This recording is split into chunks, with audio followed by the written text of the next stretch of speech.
Today is Juneteenth, a federal holiday marking the abolition of slavery and African American freedom. June 19, 1865 was when the last enslaved people in Texas received word of their freedom, more than 2 years after President Abraham Lincoln had signed the Emancipation Proclamation.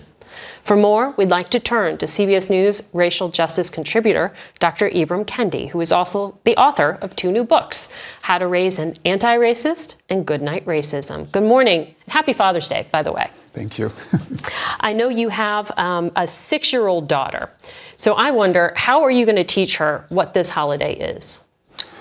Well, I'm actually going to teach her that it's Freedom Day, and that throughout this nation's history, there's been 2 perspectives on freedom, really 2 fights for freedom. Enslaved people were fighting for freedom from slavery, and enslavers were fighting for the freedom to enslave. And in many ways, that sort of contrast still exists today. There are people who are fighting for freedom from assault rifles, freedom from poverty, freedom from exploitation. And there are others who are fighting for freedom to exploit, freedom to have guns, freedom to maintain inequality. So I really want to get her to understand that there are multiple kinds of freedom, and she should be fighting for and joining with those who are fighting for freedom from something like slavery. So this concept gets at sort of the core of what so many of your books are about when you say anti-racist. And I just want to be clear for people who are listening. You do not teach critical race theory or CRT, which has become very politicized. You focus on this idea of anti-racism. How do you explain to people at home the difference? And for those who say this might be too advanced for a child, how do you respond? Well, the difference is critical race theory is an anti-racist sort of theory, but I'm thinking about something, I'm really trying to get the American people to really understand that there's inequality, and the cause of that inequality is not what's wrong with, let's say, Black people. It's what's wrong with bad policies. And the way kids can understand it is kids understand bad rules. My daughter understands what's not fair. And we can teach children that there's bad rules in society. There are things that are not fair in society, and that's why, let's say, Black people have less. It's not because they are less. Mm-hmm. So I think for people at home who are trying to understand the concept, it's interesting because you basically are arguing being colorblind is not a virtue. For so long, people were taught, be blind to color. You're saying acknowledging this is important because if you ignore it, it allows racism to survive. Is that right?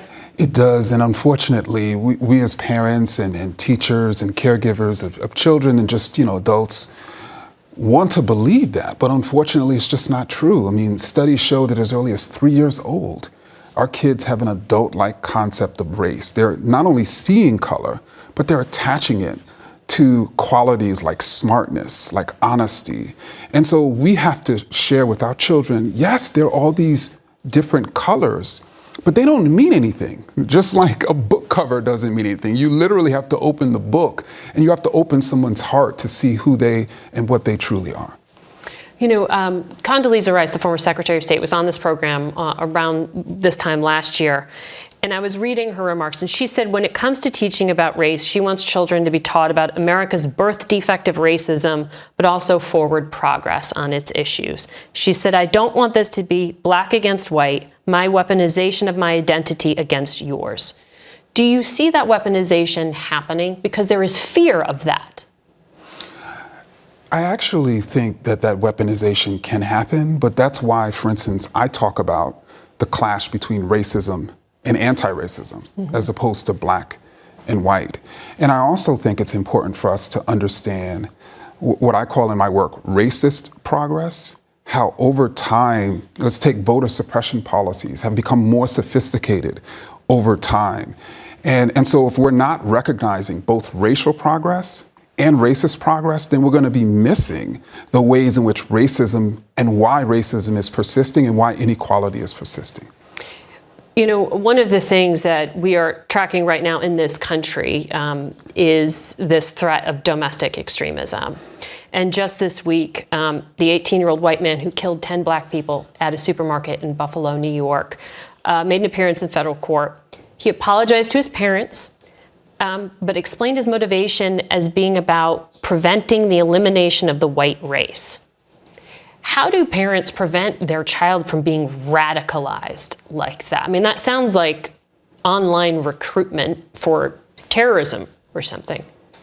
It is, and that's a huge, huge problem. I mean, the number of particularly white male teens who are being recruited in multiplayer video games, online through memes, through direct messages, you know, is really high. And the way that we protect our kids from that is ensure they can identify white supremacist ideology. And the way they can identify white supremacist ideology is to teach them about it.